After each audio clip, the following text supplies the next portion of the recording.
जय हिंद प्रिय दोस्तों। आज इस वीडियो के माध्यम से हम रामचरितमानस तुलसीदास जी द्वारा रचित जो अपने सिलेबस में है चित्रकूट ज्ञान सभा, ठीक है, उस पर हम चर्चा करेंगे। ठीक, तो जैसा कि आप सभी जानते हैं रामचरितमानस संवत 1631 में इसका रचना काल प्रारंभ होता है।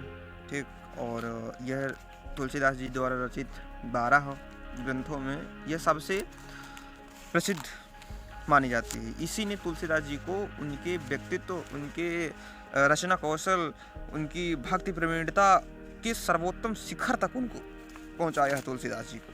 ठीक, रामचरितमानस, ठीक, इस पे हम सभी रसों का देख सकते हैं। इसे देखिए तो जो फिलहाल हमारे यहाँ हमारे सिलेबस में है, तो सिलेबस में यूँ है कुछ ऐसे कि यहाँ पर उस समय की वर्णन किया जाता है जब राजा राम को वनवास हो जाता है और राजा राम वनवास में चित्रकूट में रहते हैं, जंगल में रहते हैं, और भरत जी उसमें ननिहाल गए हुए होते हैं। तो ननिहाल से जब आते हैं माता कैकेयी से पूछते हैं सब हाल, माता कैकेयी बड़ी बताती हैं, ये तो सब आपको पता ही होगा। तो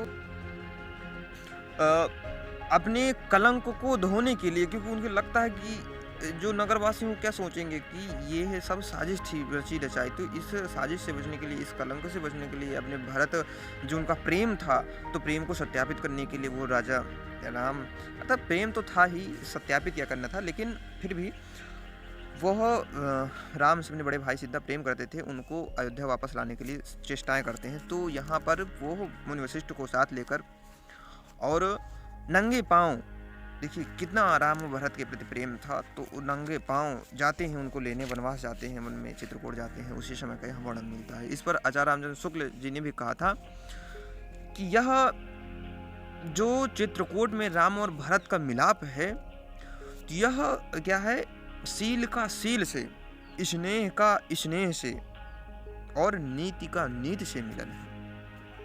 ये आचार्य रामचंद्र शुक्ल ने कहा था और भी आगे कहा था। ठीक है, वह जब जाते हैं तो मार्ग में जहाँ जहाँ उन्हें ये पता चलता है कि राम ने यहाँ पर विश्राम किया था, माता जानकी भी यहाँ रुकी थी, तो वो उन स्थानों को प्रणाम करते हैं, उनको चूमते हैं, कहते हैं कि ये मेरे लिए स्वर्ग के समान है। इतना उनके प्रति प्रेम था।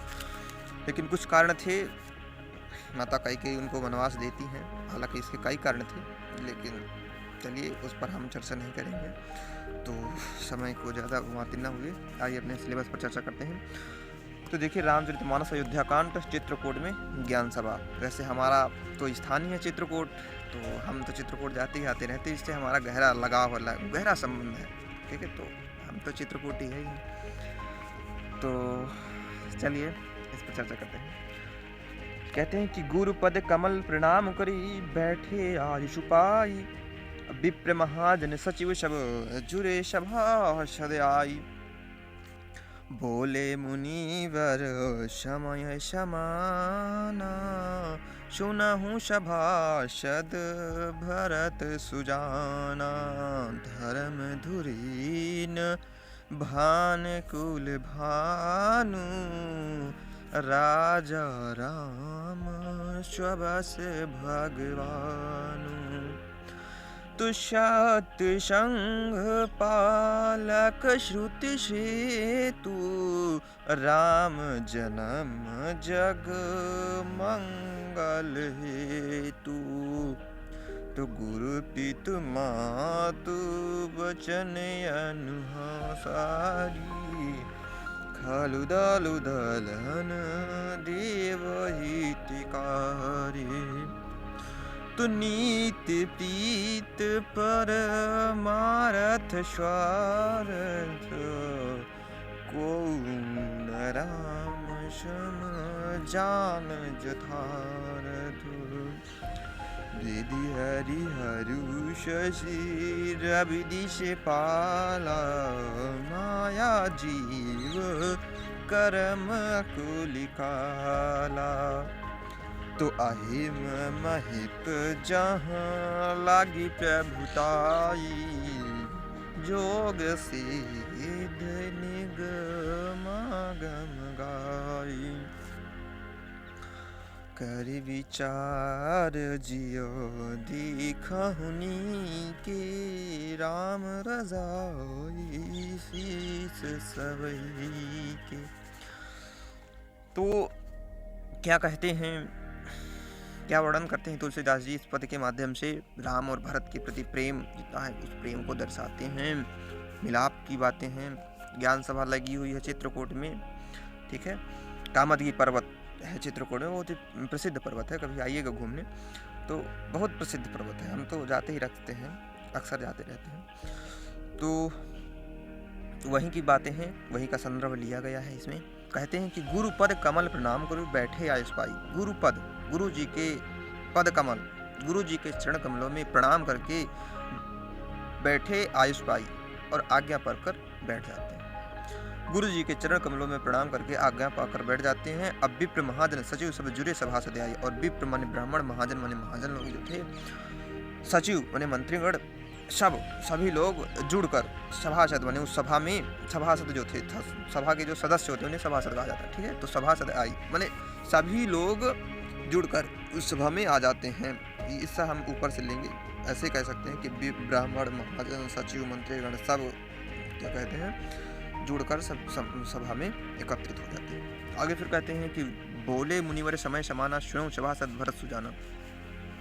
बोले मुनिवर समय समाना, मुनिवर समय बोले, मुनिवर बोले, मुनि वशिष्ठ बोलते हैं, समय समाना माने अनुकूल समय जानकर, समान समय जानकर मुनि वशिष्ठ बोलते हैं। क्या बोलते हैं? सुनो सभासद भरत सुजाना।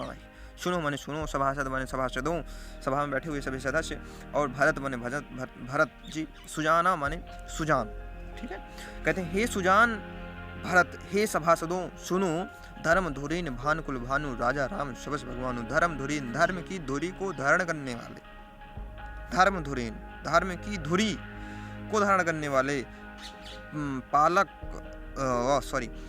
भानुकुल, भानु, भानुकुल माने सूर्य कुल के, ठीक है। भानु माने होता है सूर्य, सूर्य कुल के भानु माने सूर्य, सूर्य कुल के सूर्य, और राजा राम सबस भगवान। राजा राम जो है सबस मानो अपने वश में रहने वाले, भगवान माने भगवान हैं।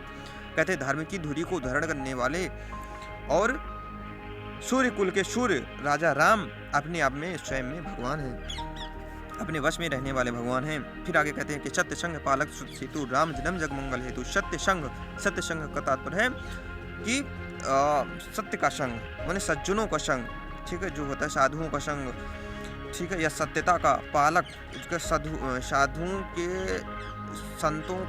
साधु संतों का पालन करने वाले या सच्चाई का पालन करने वाले। श्रुति सेतु, वेद पुराण, श्रुति, श्रुति माने जो हमारे वेद पुराण, ठीक है। तो कहते हैं सत्य संग मतलब वो सत्य का निरंतर रक्षण करने वाले, पालन करने वाले, और पालन करने वाले। श्रुति सेतु माने वेद पुराणों के लिए सेतु के समान है, ठीक है, वेद पुराण की रक्षा करने के लिए सेतु के समान है। और राम जन्म जग मंगल हेतु, और राम जन्म माने राजा राम का जो जन्म हुआ है, जग माने संपूर्ण संसार के, मंगल माने मंगल के हेतु है। राजा राम का जन्म संपूर्ण संसार के मंगल के लिए हुआ है। कहते हैं कि सत्य का पालन करने वाले, सत्य संग माने सत्य का पालन करने वाले, सत्य के संग का पालन करने वाले, और श्रुति सेतु माने वेद पुराणों की रक्षा करने वाले, शुद्ध या वैदिक परंपराओं की रक्षा करने वाले सेतु के समान है। और राम जी का जो जन्म हुआ तो इस संपूर्ण संसार के मंगल के हेतु हुआ है, ठीक। आगे कहते हैं नीति प्रीति परिमारत स्वार्थ को न राम समझान यथारथ। नीति प्रीति मतलब नीति मतलब नियम कानून, जो नीति होती है, प्रीति माने प्रेम, को वो परमार्थ माने परमार्थ, परमार्थ माने जो जिसमें दूसरों का भी हित हो, ठीक। और स्वार्थ माने स्वार्थ अपना, जिसमें केवल अपना हित हो। और को न राम सम, कोई भी, को न माने कोई भी, राम सम माने राम के समान, जान माने जानने वाला, यथार्थ माने इनका एकदम से यथार्थ, यथार्थ माने यथार्थ। कहते हैं नीति का, प्रीति का, प्रेम का, नीति का, प्रेम का, परमार्थ का, स्वार्थ का, इन चारों तत्वों का राम के समान कोई यथार्थ जानने वाला नहीं है, अर्थात राम ही इनका यथार्थ जाने, चारों तत्वों का यथार्थ जानते हैं राम। फिर आगे कहते हैं, अच्छा एक लाइन शायद छूट गई कि गुरु पितु मातु वचन अनुसारी, खल दल दलन देव हितकारी। गुरु पितु मातु माने गुरु और पिता माता वचन अनुसारी, इनके वचनों का अनुसरण करने वाले, गुरु जी के, पिताजी की, माता जी के वचनों का अनुसरण करने वाले या उनकी आज्ञा का पालन करने वाले। खालु दलन देव, और खालु माने होता है दुष्टों के, दलन, दल माने दलन माने नष्ट करने वाले, और देव हितकारी, देवताओं के हितकारी हैं, दुष्टों के दलन का संहार करने वाले और देवताओं के हितकारी हैं। ठीक है। और फिर नीति, प्रेम, परमार्थ, स्वार्थ, इस राम के समान इन चारों तत्वों को कोई नहीं जानता, इनके यथार्थ को कोई नहीं जानता। और विधि, हरि, हरु, शशि, रवि, दिशपाला, माया, जीव, करम, कुलिकाला। विधि माने होता है ब्रह्मा, हरि माने होता है विष्णु, हरु मतलब होता है शिव, और शशि माने होता है चंद्रमा, रवि माने होता है सूर्य, दिशपाला माने दिक्पाल। ठीक है। जो नहीं, माया, जीव, कर्म, कुलिकाला। माया माने माया, जीव माने होता है जीव जो प्राणी है, और कर्म, कर्म माने कर्म, कुली, कुलिकाला मतलब ये जो काल है। ठीक है, समय। ठीक। तो और फिर आगे कहते हैं कि इसको समझिएगा भी, इसका स्पष्ट करेंगे। अहिप, अहिम, महिप। अहिम महिप मतलब अहिम का होता है एकदम शेष। ठीक है, शेष जिसको बोला जाता है। अब महिप, महिप माने होता है राजागण, जो इस संसार के जितने भी राजागण हैं, जहाँ लग प्रभुताई, जहाँ पर इन प्रभुताई माने प्रभुता लगी हुई। कहने का सेंस ये है, ऊपर से फिर से समझिएगा इसको, कि ब्रह्मा जी, हरि, विष्णु, ब्रह्मा, विष्णु, शंकर, चंद्रमा, सूर्य, दिक्पाल, माया, जीव, कर्म और काल, ये और शेष और ये समस्त राजागण, ये क्या हैं? ये स्वयं में एक प्रभुता संपन्न होते हैं। जहाँ लग प्रभुता, ये मतलब ये भी स्वयं में प्रभुता संपन्न होते हैं, लेकिन जोग सिद्ध निगमागम गाई। जोग माने योगी जो लोग होते हैं, और सिद्ध माने जो सिद्धि प्राप्त किए होते हैं, निगमागम माने वेद पुराण, गाय माने गाय। कहने का सेंस है ये सभी प्रभुता संपन्न होते हैं, लेकिन फिर भी योगी लोग सब वेद पुराणों में इनकी राजा राम की प्रभुता गाई गई है, क्या इनकी राजा राम की बड़ाई की गई है। ये सब जानते हैं, ये सब एकदम प्रभुता संपन्न है जितने भी हैं, तो ये सब प्रभुता संपन्न है। लेकिन वेद पुराणों में भी योगी लोग, सिद्ध लोग भी, वेद पुराणों में भी राजा राम की प्रभुता गाई गई है, अर्थात राजा राम के महत्व को सब जानने वाले हैं। फिर आगे कहते हैं, कर विचार जो देखो नी के राम राय सी सब के। और विचार करके, कर विचार माने विचार करके, जी माने हृदय में, देखो नी के माने हृदय में झांक कर देखे, नी के माने झांक कर। कहते हैं विचार करके अपने हृदय में झांक करके देखे राम रजाई शीश सभा के। राम जी की रजाई, रजाई माने जो उनका रूप हो, जो उनकी आज्ञा हो। और शीश सभई के, शीश माने होता है शिरोधार्य, सभई के माने सभी के। कहते हैं राम जी की जो आज्ञा होगी, राम जी की जो इच्छा होगी, वही हमारे सब के लिए शिरोधार्य होगी। शीश सभई की, वही हमारे लिए सब शिरोधार्य होगी। ठीक। फिर आगे कहते हैं, अच्छा वीडियो लंबा होता जा रहा है, तो इसको हम दूसरे पार्ट में डिवाइडेशन कर देते हैं। ठीक है, इसके आगे पार्ट में। ठीक।